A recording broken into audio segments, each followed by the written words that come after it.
Hello, happy Thursday. Welcome to another YouTube video. Welcome to my first sit-down video. As you can tell, it might be a little rough because this is my first sit-down video, but it's on a topic that I think is very important, and that is dealing with insecurities and actually learning how to overcome them. Obviously, everyone has insecurities. I still have insecurities all the time. There are many sources of insecurities, but I think the main ones are kind of professional, personal, and relationship, especially in today's age. I have everything written in my bullet journal, so I'm gonna pull from that. So I think everyone has insecurities, especially with social media being so prominent and such a big part of our lives today. I think it's easy to kind of get distracted and to think that everyone has their shit figured out, but no one does. Obviously, everything in this video is going to be way easier said than done, but I just wanted to share a few tips that I use when I'm feeling really down and insecure. But first, I wanted to talk about where insecurities really stem from. And like I said, I think the main reason is social media. Everyone just seems to have it figured out. And when you follow your favorite influencers, it's so easy to compare. You know, you wish that you had the money to do what they do, or you had the wardrobe, and you're like, if I had that wardrobe, I would be so much more confident. If I had their body, I would be so much prettier. If I had these friends, I would be so much happier. And then you just go down this whole rabbit hole of just comparing yourself and saying, if you had this, then I would feel like this. And it's hard because I feel like social media is a way to kind of just disconnect from reality or when you need a break, but that is obviously just the breeding ground for insecurities. But I mean, obviously it's hard not going on social media, and it's hard to not compare yourself when you're on social media. You know, it's hard when you see these influencers that seem like they have everything, like they're going on vacation, they're doing this, they're doing that. And obviously there's a bit of truth in, like, of course, yes, if you had the same money that they would have, life would be easier for you. Not necessarily better, but it would definitely be easier. I think it's also hard when you're dealing with insecurities because then you start blaming other people, whether you realize it or not. And obviously those insecurities are stemming from where you lack, you know, in an aspect of your life. Like, you know, like for me, when I'm comparing and I'm like, oh, I don't have this wardrobe, it's because I never had a good sense of style. I feel like now I'm kind of, I think, finding my way into getting a style or the style that I want and learning how to accessorize and things like that. But it was so much of me comparing, and a lot of that was also, even if I had this wardrobe, I would not feel better because I don't have this body. And that also comes from health issues for me because I have PCOS, so it's hard sometimes when with PCOS you just gain weight, random weight. You're not doing anything, you're not changing anything in your diet, but I remember when I was in Mexico, there was a time when my clothes were just not fitting me, and I was so insecure, and I was like crying every day, and I didn't change anything. My diet was the same. I was doing the same things I was doing every day, but I just gained random weight, and it was hard because none of my clothes were fitting. I didn't have, you know, my wardrobe from back home. I only had a few pairs of pants to choose from, and none of those were fitting. And literally all I wore were sweatpants that whole week because I just felt so insecure. And when I had to go out with my friends, I was like, I don't want to because I hate my outfits, I hate how I look, I hate how I feel. Obviously I just had to push myself to just get out of the house, and I would feel better because obviously no one's looking at you the way that you're looking at yourself and you're judging yourself. I think another huge thing when it comes to insecurities is comparing yourself to close friends. I spent so much of my life comparing myself to my closest friends. I had an old best friend, and I would compare every single aspect of myself to her. Like, she was very confident. She would walk in a room and she could just talk to anyone. She was such a social butterfly. You know, her clothes fit her the way that I wanted my clothes to fit me. And obviously she had her own insecurities, but in my head, our insecurities didn't compare, which is obviously unfair to say because everyone has insecurities, everyone's dealing with their own things. But in my head I was like, well, that's, you know, like, yes, you have insecurities, but I'm insecure about my body and you just have the perfect body naturally. You know, obviously I didn't say that to her, but that's kind of how I felt.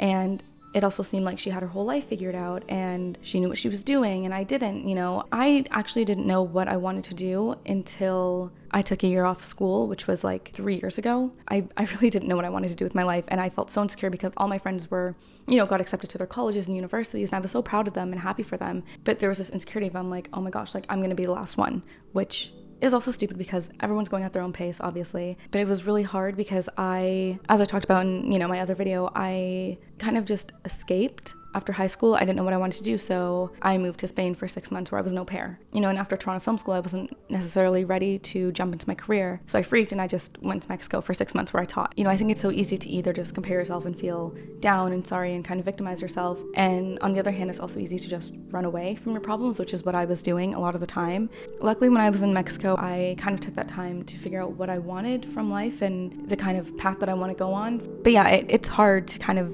get to that point, especially growing up. Like, I mean, I'm still only 22, so obviously I'm still dealing with insecurities, and I don't have my career. Like, I'm just at the beginning, which is also kind of hard because you're like, for film or like non-traditional, I guess, kind of careers, it's hard because part of me is like, I wish I just chose like a 9 to 5. Like, I wish, I was a teacher because I do love teaching. It's just more stability. I wish I chose something that had more stability. But the other part of me is like, no, I know that I love, the career that I am choosing and the path that I'm on. And as unstable as it is, I wouldn't be happy if, I chose something else. Right now, like, this is my path, and I know I would just be unhappy and probably comparing myself even more if I went down a path that I knew wasn't for me. On the topic of loving yourself, it's complicated, obviously. It's a very hard one. I think, a lot of people say, like, love yourself like you would love a friend. Like, like you are your best friend, you're your deepest friend, you know everything about you. And, it's like you wouldn't talk rude to your friends, you wouldn't talk down on them, you wouldn't say the things that you say to yourself to a friend, so why would you say it to yourself? But that's so much easier said than done. Sometimes I still do that. Like, I'll say something and I'm like, oh, that was so stupid, like, why would you say that? And then I catch myself and I'm like, oh, like, that was kind of mean. Maybe don't say that to yourself. It's like, it's learning. It's still hard though. I don't know how to say this without sounding so cheesy, but no one is you. I know that sounds like the cringiest and the cheesiest thing, but it's true. Like, I have a really hard time putting my thoughts into words. Even right now, like, I'm really struggling. Like, I'm really trying to get all my thoughts and just put them in a way that it's easy to understand and also get my point across. But on the topic of loving yourself and, like, no one else is you, I think my favorite thing to think about in that case is the fact that no one looks at the world like you do. For example, no one loves Odessa like I do. And that's not to say that I'm the biggest fan or anything, but like I said in my other video, like, I have a whole playlist of sun models that I just play when I'm overwhelmed or I can't gather my thoughts or I'm just really down and I need like a pick-me-up. And like I said, that's not to say that I'm the only person in the world that does that, but I think it's really sweet to kind of look at the world like that. Like, no one is you. And I know that is so cheesy, but no one is you. No one loves people the way you do. Like, for example, my uncle. No one loves Uncle Mar the way that I do. And that's, again, not to say that I, love him the deepest or know him the best, because obviously, his wife and kids do, but no one has the love that I have for him. Uncle Mar shaped so much of my creativity and... Sorry, why am I, like, getting emotional? Sorry, I'm like getting so emotional right now, but like, he's such an inspirational person in my life because he is kind of like the root of my creativity. I think, like, obviously I gained my own creativity through the years, but being around him so much when I was younger shaped a lot of who I am today, And same thing for my cousins. Like, no one loves them the way that I do. Obviously, like, the cousins all have like their best friends. Like, Aiden's my best cousin, right? And it's like, I love Jasmine in a completely different way than her sister would. No one can love Jasmine the way that I do. Same with Aiden. No one can love Aiden the way that I do. Like, Aiden is my number one supporter, my number one fan, always has been, always will be, I think. He's the only person in this world that I would get a matching tattoo with. And once again, that's not saying that I love him the deepest, because, obviously his parents and his brother, but they just don't love him the way that I do because they don't see him the way that I see him. I'm really trying to put my thoughts into like words here, but it's really hard. I really hope that I'm making sense.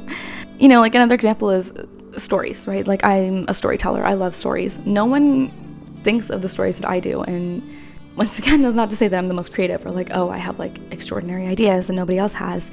But it's like, if we were given the same writing prompt, I guarantee you it would be completely different. And, maybe we would share some similarities, like the genre would be the same, or maybe, but the plot is the same, but our characters would be different, the names would be different, the ending, beginning, the way we write would be different. Everyone is just so different and unique, and I think that's a really lovely thing to think about. And truly, no one sees the world like you do, which is, I think, a really sweet thing to think about when you're down. On to the ways of dealing with insecurities. I want to point out the obvious ones, obviously.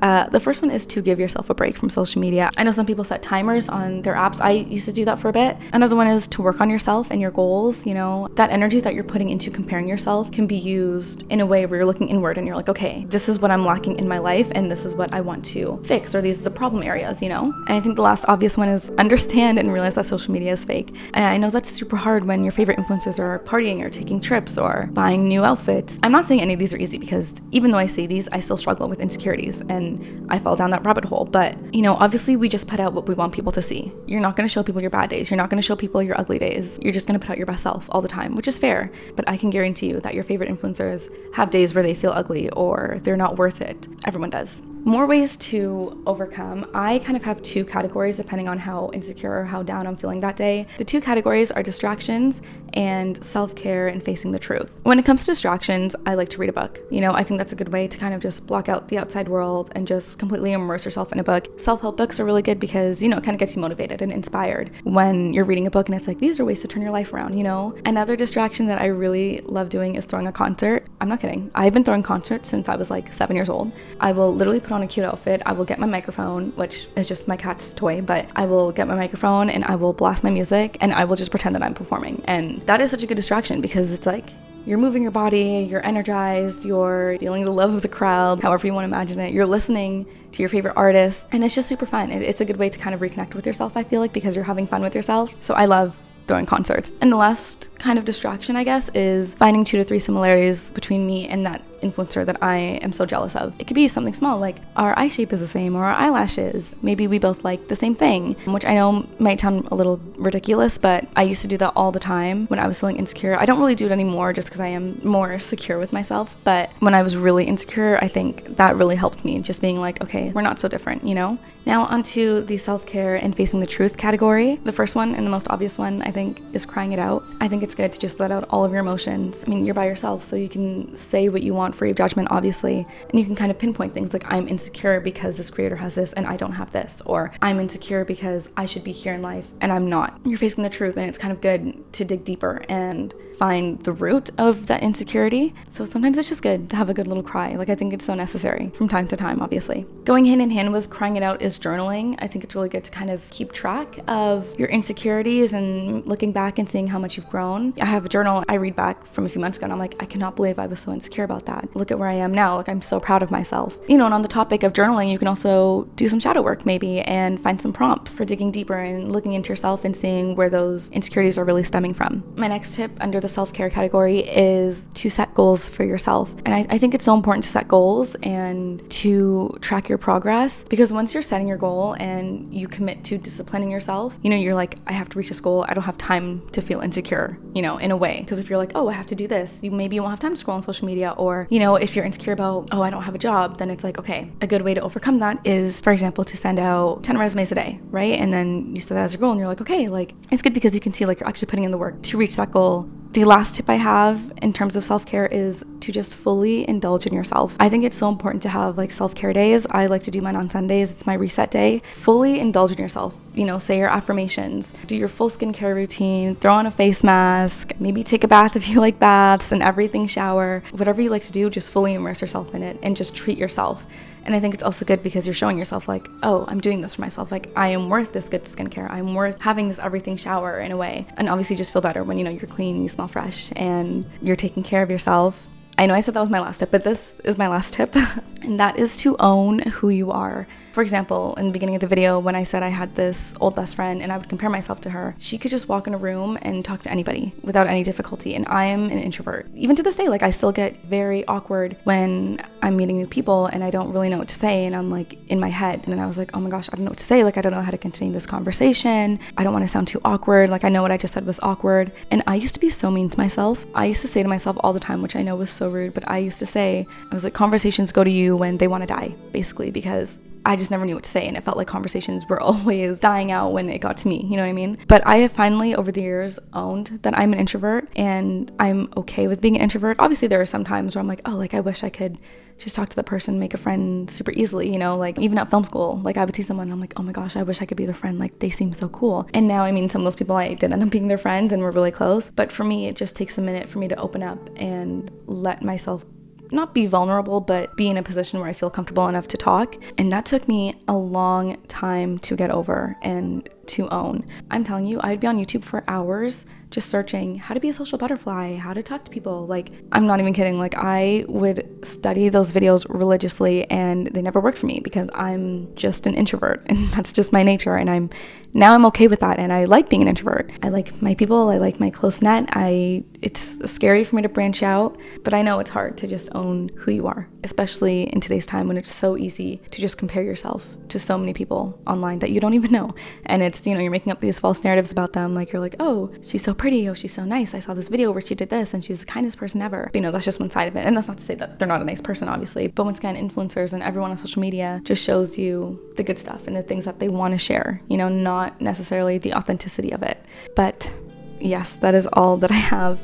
I'm so sorry if this video was all over the place. Like I said, have a hard time kind of just gathering my thoughts into a kind of cohesive way of saying what is in my mind. But I really do hope that this video helps. And there are a million ways, obviously, to deal with insecurities. And if you have any ways that really help you dealing with insecurities, I would love to hear them. But I think things also just naturally get better for you as you grow. You're getting older, you're getting more wise every day, new life experiences to teach you lessons. But yeah, that is the end of my video. I really hope that you enjoyed it. Thank you so much for watching this video, and I will see you next Thursday.